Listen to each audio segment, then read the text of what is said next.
नमस्ते। आप सभी से अनुरोध है कि कृपया हमारे चैनल को सब्सक्राइब करें, वीडियो को लाइक भी अवश्य करें और बेल आइकॉन भी अवश्य दबाएं। F-35B F-35B भारत में पकड़ा गया।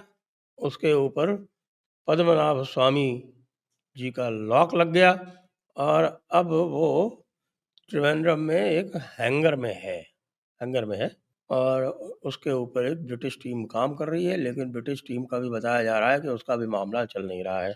अब लोग ये कह रहे हैं कि साहब इसमें तरह-तरह के षड्यंत्र हुए हैं, अलग-अलग तरह की कंस्पिरेसी थियरीज़ चल रही हैं, इत्यादि, वो सब तो ठीक है। लेकिन आप ये देखें कि एक हाई लेवल डेलीगेशन आने वाला था लॉकहीड मार्टिन से भारत में F-35 के ऊपर बातचीत करने के लिए। क्योंकि आपको ध्यान है कि पिछली बार जब ट्रंप के उद्घाटन के बाद ट्रंप के एडमिनिस्ट्रेशन के उद्घाटन के बाद जब मोदी जी अमेरिका गए थे, तो जो जॉइंट स्टेटमेंट पारित किया गया था, उस जॉइंट स्टेटमेंट में यह भी था कि अमेरिका भारत को जी टू जी बेसिस पे, गवर्नमेंट टू गवर्नमेंट बेसिस पे F-35 भी देगा। ये उस स्टेटमेंट में था। तो उस स्टेटमेंट के बाद में ये बातचीत चल रही थी और ये हो रहा था कि भई ये कब होगा, तो उसमें फिर शेड्यूल किया गया एक delegation level visit Lockheed Martin से भारत में, और वो भारत में आके और डिफेंस मिनिस्ट्री में उसको अपना प्रेज़ेंटेशन देना था और वो जी टू जी जो डील होनी है वो किस प्रकार से हो सकती है उसके बारे में उसको यहाँ बताना था। लेकिन भाई साहब, वो विज़िट कैंसल हो गया है। अब आश्चर्य की बात ये है कि यह विज़िट क्यों कैंसल हुआ है? वैसे तो जो भी स्टेटमेंट आया है लॉकहीड मार्टिन से, उसमें कोई भी कारण नहीं बताया गया है कि ये कारण जो है वो किसी और कारण से है या फिर कि कोई शेड्यूलिंग की डिफ़िकल्टीज़ है उसके कारण से है। ये सब उसमें लिखा नहीं गया है, लेकिन चर्चाओं का बाज़ार तो गर्म होना ही था और चर्चाओं का बाज़ार गर्म हो गया है। अब वो क्या चर्चाएँ हैं, हम चर्चाओं के ऊपर थोड़ी-सी चर्चा कर लेते हैं कि ये चर्चाएँ क्या है कि भई ये लॉकहीड मार्टिन जो है, वो क्यों नहीं आ रहा है इस समय? भाई, ट्रंप बाबू तो बहुत ज़ोर-शोर से बड़े उत्सुक थे कि भारत को हम F-35 बेचेंगे। भारत जो है वो केवल रशियन असलहे लेता है, रशियन साज़ो-सामान तो इसलिए लेता है ना कि आप लोग जो है वो नखरेबाज़ी करते हो, नक्शेबाज़ी करते हो, जो कमिट करते हो वो देते नहीं हो और जो कुछ देते हो उसके ऊपर अपना ओवरसाइट रखने का प्रयास करते हो कि भाई हम स्पेयर के ऊपर भी हम ओवरसाइट करेंगे, आप इसका उपयोग कहाँ करते हैं हम उसको भी देखेंगे, हम उसमें भी अपनी टाँग अड़ाएँगे। तो भारत के साथ ये डिफ़िकल्टी आती है सभी पश्चिमी देशों को, क्योंकि भारत जो है वो ना केवल इंडिपेंडेंट है, भारत इंडिपेंडेंट एक्ट भी करता है और इसलिए वो सभी को थोड़ी-सी डिफ़िकल्टी आती है। वो सब देख भी रहे हैं कि बहुत सारे ऐसे एग्रीमेंट, अब ये देखिए कि अभी जो ट्रेड एग्रीमेंट्स हो रहे हैं, वो ट्रेड एग्रीमेंट भारत से क्यों रुका पड़ा है? भारत बाकी सारी चीज़ों पर तैयार है, वो कह ना एग्रीकल्चर और डेयरी तो हम नहीं खोलेंगे, कुछ भी हो जाए। अब वो ट्रम्प एडमिनिस्ट्रेशन को बड़ा अजीब लग रहा है कि साहब कि ये देखिए, वियतनाम तक ने हमें एग्रीकल्चर और डेयरी खोल दिया और चाइना भी तैयार है और यूके भी तैयार है और ये भारत क्यों नहीं खोलेगा? नो, ये तो डील ब्रेकर है। आपने एग्रीकल्चर और डेयरी में आपने घुसने की बात की नहीं और डील ब्रेक। ख़ास तौर से जो जीएम सीड्स हैं या फिर जो डेयरी सेक्टर है ओवरऑल, इनमें तो ये काम चल ही नहीं सकता। धन्यवाद। तो इसीलिए आप देख रहे हैं कि उसमें डील में देर हो रही है, लेकिन ट्रंप बाबू को भी कुछ नहीं सूझा, तो उन्होंने डील का टाइम और आगे बढ़ा दिया। अपने आप लोग कह रहे थे ना, हमारे राहुल गांधी बीच में कूदे थे, कह रहे थे देखना भारत जो है वो डील के डेडलाइन के सामने सरेंडर करेगा। ना, भारत ने नहीं सरेंडर किया। सरेंडर किसने किया? अमेरिका ने। एक्सटेंशन का टाइम 1 अगस्त तक बढ़ा के। भारत ने तो नहीं कहा था। लेकिन उनको लगा कि यार ये ज़रूरी है, फिर माहौल ख़राब होगा और मार्केट्स में गड़बड़ियाँ होगी, तो यार ये इंडिया की डील तो सिक्योर करनी ही करनी है, भले ही लिमिटेड डील हो लेकिन कुछ तो हो। अब ये कहा जा रहा है कि साहब अब लिमिटेड डील होगी और उसके बाद जो फाइनल डील है, जब ट्रम्प यहाँ पर क्वाड की मीटिंग के लिए आएँगे इंडिया में, उस समय होगी। चलिए, कोई बात नहीं। लेकिन इससे आप ये कहेंगे कि साहब कि इससे ये लॉकहीड मार्टिन के विज़िट का क्या लेना-देना है?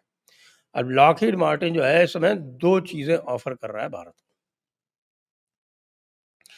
उसका एक C-130J जो है लॉकहीड मार्टिन का, वो भारत ने पहले से ले रखा है और C-130J के बारे में और भी बातचीत चल रही है। हो सकता है और C-130J ले लिए जाए। लेकिन भारत जो है वो इस समय वो बात कर रहा है वो एम्ब्रायर के यानी ब्राज़ील के जो C-390 है उसकी लिफ्टिंग कैपेसिटी ज़्यादा है। C-130 की 15 टन के आस-पास है और C-390 एक जेट ऑपरेटेड है, उसकी जो लिफ्टिंग कैपेसिटी है वो 25 टन के आस-पास।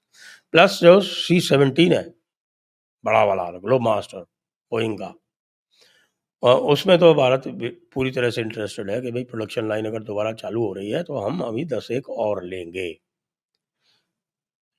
लेकिन लॉकहीड मार्टिन ने 2 चीज़ें और ऑफ़र की थी और वो एक तो ये F-35 और दूसरा ऑफ़र किया था जेवलिन एंटी टैंक मिसाइल। अब जेवलिन एंटी टैंक मिसाइल का जब ट्रायल किया गया तो भारत ने उसको फ़ेल घोषित कर दिया कि ये हमारे टैंकों में काम नहीं आ रही भाई। ले जाओ, ले जाओ, ले जाओ। हमारी जो एंटी टैंक मिसाइल नाग वो इससे बेटर है। तो हम तो नाग यूज़ कर लेंगे, हमें इस जेवलिन की आवश्यकता नहीं। वो जेवलिन फ़ेल हो गई और विशेष तौर से कहाँ फ़ेल हुई? वो लद्दाख में फ़ेल हो गई। तो अब लद्दाख में फ़ेल हो गई तो फिर मतलब ही क्या है? भारत की जो नाग मिसाइल है वो सफल है। अब इसके बाद फिर ये तिरुवनंतपुरम वाला जो है आपका, ये घटनाक्रम हो गया। अब तिरुवनंतपुरम वाले घटनाक्रम के आस-पास भी आपको पता है रहस्य की परतें चल रही हैं। तो एक थियरी ये आ रही है कि भई लॉकहीड मार्टिन बहुत घबरा गया है और लॉकहीड मार्टिन कह रहा है कि साहब कि इन्होंने तो हमारे जो सारे ट्रेड सीक्रेट्स थे, वो ही ब्रीच कर दिए। तो यदि इन्होंने अपने ये ट्रेड सीक्रेट जो है वो इस तरह से ब्रीच कर दिए और हम यदि इनको बेच देंगे F-35 तो ये पता नहीं कौन-कौन से ट्रेड सीक्रेट ले जाएँगे। तो भई लॉकहीड मार्टिन तुमको ये पता होना चाहिए कि भारत जो भी साज़ो-सामान खरीदता है उसको वो इंडिजिनाइज़ करता है। आपको ऑब्जेक्शन होता है कि भारत रूस से साज़ो-सामान क्यों खरीदता है? क्यों साज़ो-सामान रूस से इसलिए खरीदता है क्योंकि रूस भारत को पूरी स्वतंत्रता देता है कि जो कुछ भी वो इसे दे भारत को, जैसे कि Su-30 दिया था, तो Su-30 जब यहाँ पर आया था तो वो टीन का डब्बा मात्र था, उसमें इंजन और एयरफ्रेम के अलावा कुछ नहीं था, बाकी सब भारत ने उसमें डाला है। इसी तरह से जो Su-30 MKI है, उसका एक प्रोग्राम चल रहा है, उसको सुपर सुखोई में डेवलप किया जा रहा है। इसी सुखोई में भारत ने ब्रह्मोस इंटीग्रेट किया है, इसी में उसने अस्त्रा 1 इंटीग्रेट किया है, इसी में आपने देखिए कि आपकी रैम्पेज और आपकी जो दूसरी क्रिस्टल मेज़ मिसाइल्स हैं, वो सारी की सारी इसी में इंटीग्रेट किए हैं। स्कैल्प जो है, वो ज़रूर मिराज में इंटीग्रेट किया हुआ है, स्कैल्प इसमें भी किया जा सकता है, उसकी भी संभावना भारत के पास पूरी तरह से उपलब्ध है। तो भई, क्या समस्या है फिर? तो समस्या यही आ रही है यहाँ पर कि कोई भी चीज़ इनके हिसाब से चल नहीं पा रही है और ये जो चाहते हैं, वो भारत देने के लिए तैयार नहीं है। तो भई ऐसे कैसे काम चलेगा? ऐसे तो काम चल ही नहीं सकता। तो दूसरा एक और थियरी आ रही है। दूसरी थियरी आ रही है कि भारत अब लॉकहीड मार्टिन में इंटरेस्टेड ही नहीं है। ख़ास तौर से ये त्रिवेंद्रम वाला फ़ियास्को देखने के बाद। और भारत को बहुत अच्छी डील ऑफ़र कर दी है सोवियत यूनियन ने। और आपने देखा होगा कि हमारे जो डिफेंस सेक्रेटरी हैं आर.के. सिंह, वो आर.के. सिंह साहब ने ये स्टेटमेंट भी दे दिया कि भारत एक मित्र देश से बहुत ही शीघ्र एक स्टेल्थ एयरक्राफ्ट लेने के लिए तत्पर है जी-टू-जी डील में और वो स्टेल्थ एयरक्राफ्ट जो होगा, वो उन्होंने इंडिकेट किया कि न केवल वो मित्र देश से होगा, बल्कि गवर्नमेंट टू गवर्नमेंट डील में भी होगा और as a stop gap option होगा। स्टॉप गैप ऑप्शन क्यों? क्योंकि भारत का जो एएमसीए जो डेवलप किया जा रहा है, वो बहुत ही हाई एंड है। उसमें वो सारी चीज़ें हैं जो सुखोई 57 में नहीं है। क्योंकि आपको ध्यान होगा कि सुखोई 57 वाला जो ओरिजिनल प्रोग्राम था जिसको पैक एफए बोला जाता था, तो वो पैक एफए को भारत ने 4-5 साल तक उसमें साथ में रहने के बाद फिर उसको क्विट कर दिया था और उसका ग्राउंड ये था कि भई ये जो है एसयू 57 यानी इसका जो पैक एफए है, it is not sophisticated enough. इस बिना पर उसको त्याग दिया था। लेकिन अब जो ऑफ़र आ रहा है क्योंकि स्टॉप गैप तो चाहिए।